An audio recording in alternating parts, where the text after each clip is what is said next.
And welcome to money arrow. इस video में हम बात करने वाले हैं पोस्ट ऑफिस के अकाउंट पर जो टैक्स से रिलेटेड इन्फॉर्मेशन है उसकी।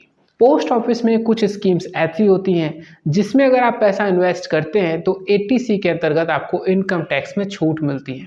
वहीं कुछ स्कीम्स ऐसी होती हैं जिसके इंटरेस्ट पर आपको टैक्स देना पड़ सकता है। तो आज के इस वीडियो में हम बताएंगे आपको कि पोस्ट ऑफिस की कौन कौन सी स्कीम है जिसमें इन्वेस्ट करने पर 80C के अंतर्गत आपको छूट मिलेगा, और साथ ही पोस्ट ऑफिस की वो कौन कौन सी स्कीम है जिसमें इन्वेस्ट करने पर आपके इंटरेस्ट पर देना होगा आपको टैक्स। तो जानकारी के लिए बने रहें इस वीडियो में। तो अब यहाँ पे हम अगर 80C के अंतर्गत और TD टैक्स के अंतर्गत एक टेबल को देखते हैं।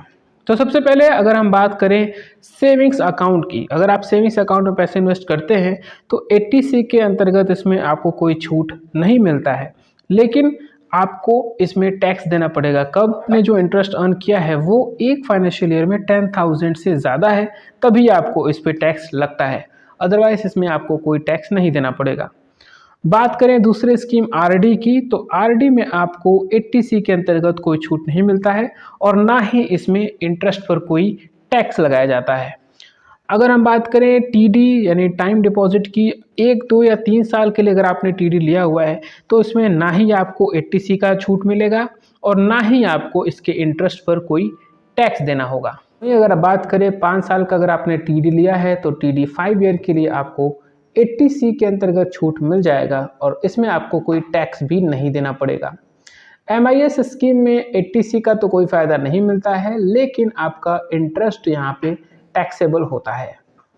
सीनियर सिटीजन सेविंग स्कीम की बात करें तो यहाँ पर आपको 80C का छूट मिल जाएगा, और लेकिन यहाँ पे अगर आपने इंटरेस्ट अर्न किया है 50,000 से ज़्यादा, एक फाइनेंशियल ईयर में अगर आप 50,000 से ज़्यादा का इंटरेस्ट अर्न करते हैं तो यहाँ पर आपको टैक्स देना पड़ेगा।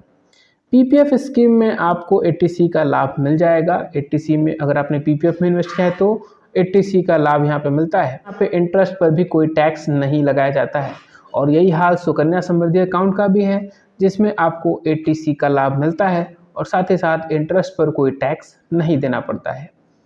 NSC की बात करें तो NSC में भी यही चीज़ है, 80C का लाभ आपको मिलेगा और कोई इंटरेस्ट नहीं देना पड़ेगा।